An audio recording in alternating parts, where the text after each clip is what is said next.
so much for staying and listening. I know it's so delicious outside. It's delicious tonight, but we're here, so the quality is what's important, so thanks for joining us. So I'm intimidated from going behind such beautiful work, so thank you for sharing with us.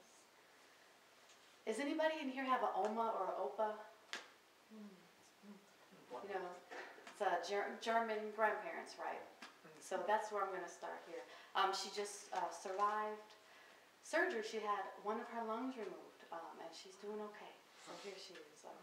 My oma turned 80 and polka like it was prom night. Like the Ukraine was still pregnant with the dawn of her life. She told stories of thankfulness, hard times, thankfulness, astounded. Time hypercharged through 8 decades. Communism, burnt fields, cookies without sugar. Amazing how broomstick wheat can make a meal. Haystacks are havens from thick soldiers. Russia is badass. When your knickerbockers get too tight, you let out the pleats, make room for more. This is the inverse of a fairy tale. She lived without electricity on 3 different continents, battled bugs the size of dogs, she says, in Uruguay. She even tolerated a pet monkey that my opa found, until she found it mocking her, doing the laundry in the basin, threw out her clothes onto the rocks. She chased it back into the jungle with a stick. Little Raoul has not been seen since. You have to hear her tell the story of how she slayed a python with a kitchen knife. Back when my father was 7, back when my father was a little boy who cried crocodile, so much so my aunt didn't believe him when there was one creeping up behind her, until my opa threw his flask, the one he held tighter than Jesus, startled the creature, gave her enough time to run away. My oma lost her daughter here in America. Who knew that their dream house would have poisonous gas under her belly? Who knew that even suburbs could be dangerous as long as capitalism grows fat? She wonders, would war in the old country have been more kind? She has taught me how to grow fresh food, make marmalade, how my heart and hands are precious resources. She told us that back in the village, we had a saying, which she feels today, that on her life's farm, she has been blessed to have the biggest potatoes. When I ask her how she feels, she says with her Russian, German, Spanish accent, I feel like a spring chicken. I ask her about her doctor, because he says no more coffee, but she says no more doctor. She tells me she believes in me because no one ever told it to her. The village once a warm-stitched quilt. Now we have torn our city comforter. Icicles slip in. It is said, when a geese falls, other geese fly to watch its landing.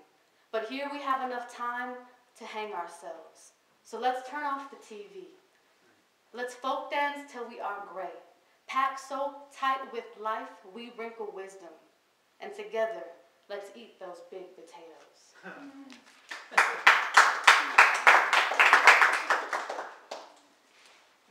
Thank you.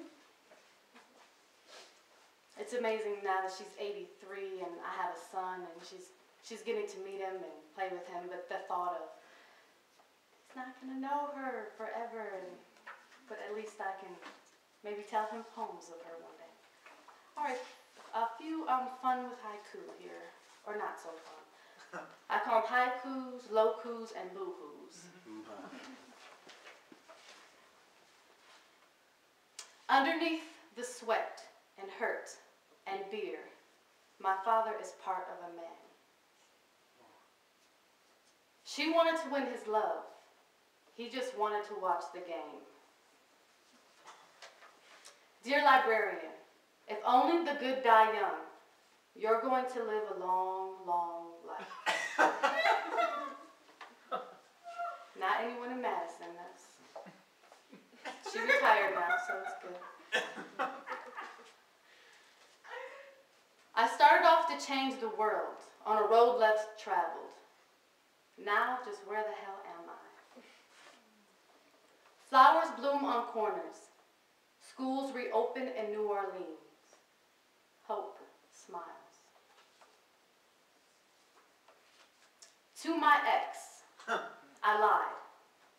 It wasn't me. It was you.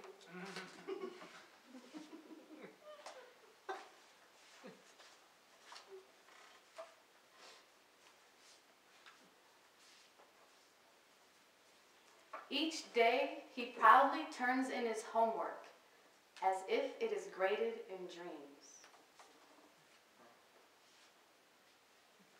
Time is a NASCAR. My life, an '89 Oldsmobile.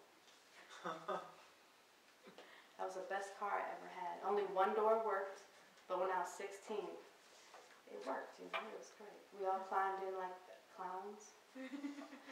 Big brothers, ordinarily magnificent, like chocolate chip cookies and Play-Doh. Do you ever write something that you think is profound, and then when you read it out loud, it's like, okay, maybe it wasn't, but it's still enjoyable to read. Love, how did we spill our half-full glass of milk from God's refrigerator? The reason I will not marry him, 168.2. I refuse to drink a warm Miller when I crave a fresh iced tea.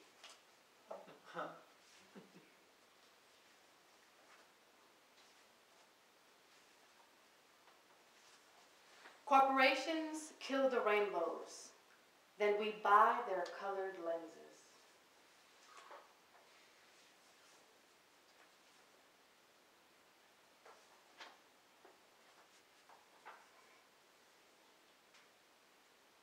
The man on the street corner makes small talk with his whiskey.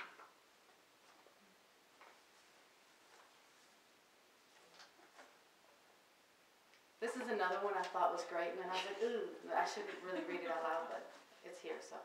He's a bagel, hard in all the wrong places. Not what I meant, yeah, I was like, yeah. Weird, right? Good thing I didn't read it in front of my 8th graders. Each groove in his lips, a city I could spend lifetimes lost inside. He excites me like new school supplies, full, clean, fresh possibility.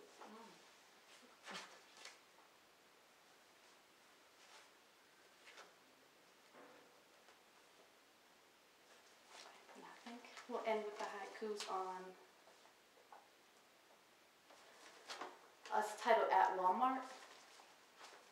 I never thought a lady in a Mickey Mouse sweater would be such a witch.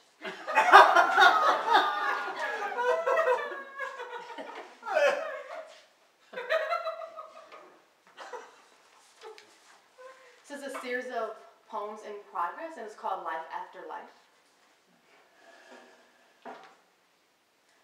In another life, love, I hope you are reincarnated as my daughter, so with a fresh pair of eyes, I can show you unconditional. In a different shade of green, I can taste your perspective, so cliche, and eat an apple without pesticides. It doesn't matter if you don't look pretty.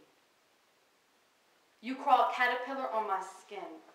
I am the night sky, burning only as a '57 Chevy could do. You are my bluest blue. And in my next life, I hope that I'm a sunflower, so I can watch him search for me. I can taste love with my petals, challenge the telephone poles, race with dandelions, encourage dust to fly home to me, like she did when he was the rivers and I was the basin. Now he is a bird painting and I am the sky. His love is near, I just can't recognize his form.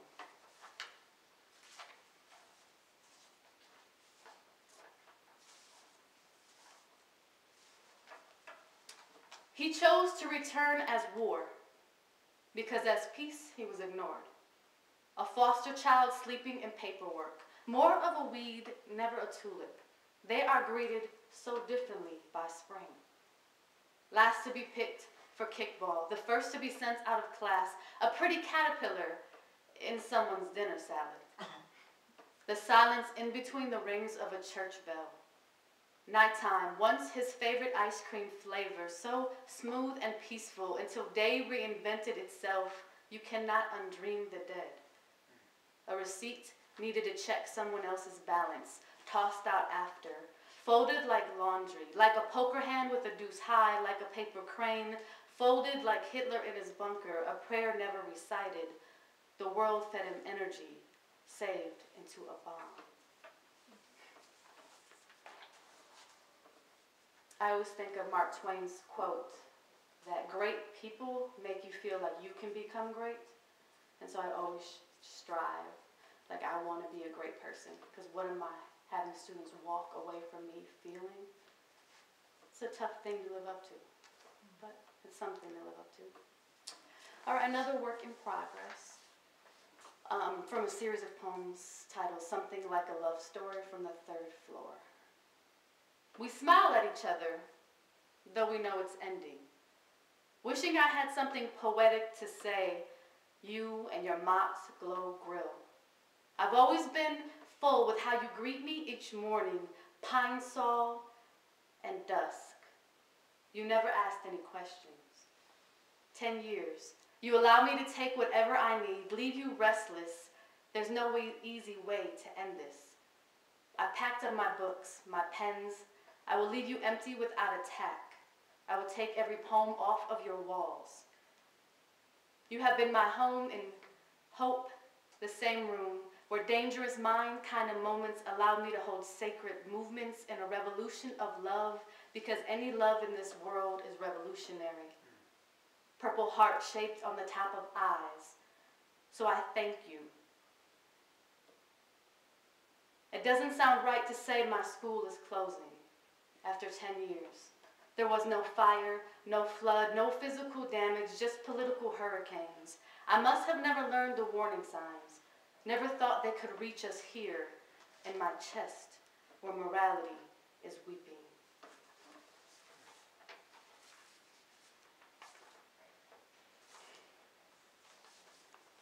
Reunion. His first love returned as a bullet. He must have known. That's why he shot himself in the heart. There's just a few fun found poems that I did when I was on maternity leave. And so this is a found poem where I mixed The Onion and a baby magazine together.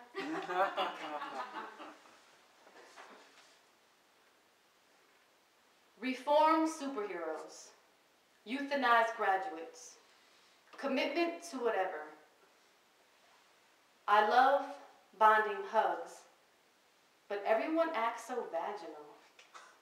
There's a back-to-work recession, extremely irritating like a friendly food.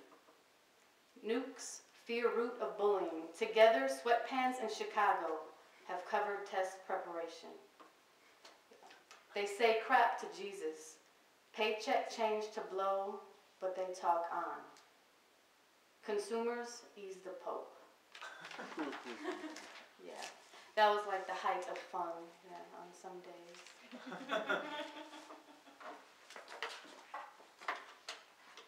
Here's a poem from one of my students, our poetry book. We have this wall project where we remember people that we lost to violence, but we also recognize our community heroes. And we put this beautiful monument in our neighborhood with the Dinker symbols that just try to encourage peace. And we have peace walks and things. So this is one by Tequila Smith. She was 13 when she wrote this. She died, a bullet to the head. I couldn't even cry. The little girl playing double dutch, gone. In this hood, there are memories. Little did she know, just being in the wrong place at the wrong time could leave her silence.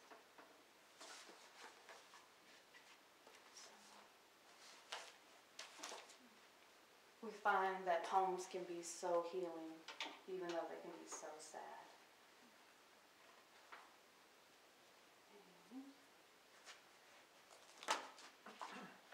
enough sadness. Where are my happy poems? Okay.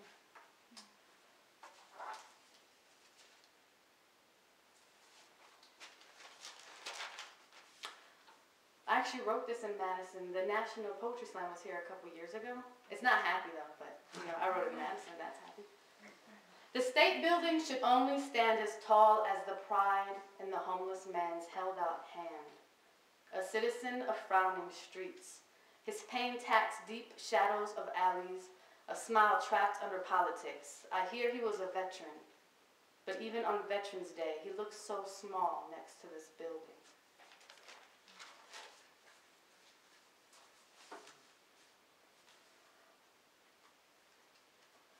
So I think I'm gonna warm up some jazz hands, and I only slam because it makes more people want to listen to poetry, and I don't know why. Poetry is beautiful, but anytime you have a competition, for some reason people are like, oh, fight, challenge, I don't know what it is. It's our culture, I guess. This is a poem that I think is almost done. There's some pieces I'm trying to work out. So, baby in space had an emergency landing. Poop on planet mommy. Ew, was not in our itinerary. As I changed my 3-month-old son, his cathedral eyes, they saved me so gracefully. His cheeks are now so chubby, he pinches them himself. Before his birth, I was equipped. My life transformed into a baby section of Walmart, but I was not prepared for how I would fall in love so deep. It has changed my bone density. Nor was I ready for our first family outing. My soon-to-be sister-in-law stated with her snooky-like attitude, your son is so dark, people are going to think he's adopted. It felt like somebody pressed mute. I didn't hear any other sound. I just held my son closer. I looked at his butter pecan skin. Dark. I just thought he was glorious. Dark. As if she never sat across the dinner table from my son's father in all his mahogany brilliance. Dark. Had she never seen a picture of our president? Just what did she think my mixed son would be blessed with? If she couldn't see past his skin tone, I worried what crimes would the rest of the world charge him with. I had enough trouble fighting strangers at grocery stores as they cut into my happiness to ask, what is it? It? You mean my son? I mean, like, is he mixed or something? Yeah, with love, faith, hope, joy, just like anyone else's child. And they ask, no, I mean, what race is he? Oh, I say, human. It's the only race I believe in. They shake their head in annoyance. I get it. We were all trained to separate circles from squares, segregate the triangles, but we are far past preschool. It's time to understand how sacred our similarities, honor our differences, at least ask me more important questions like, are you feeding him organic food? Will you make sure he's registered to vote? Are you explaining to him why Obama said it's important we learn to be better neighbors? I'm more ashamed at my own silence. And I know there will come a day when my son will ask me, Mom, how can they say that I'm black and you are my mom and they call you white? And I will tell him, son, you are proof that black and white love can exist, son. You are proof that Dr. King did not die in vain. You are love beyond boundaries, son. You are dark. Because the stars could never shine without the navy blue sky, son. You are dark like our history, dark like the Middle Passage, dark as your great-grandmother's tears when she was forced out of Ireland, son. You are dark. Because that tells you the chocolate chip cookies are ready to come out of the oven.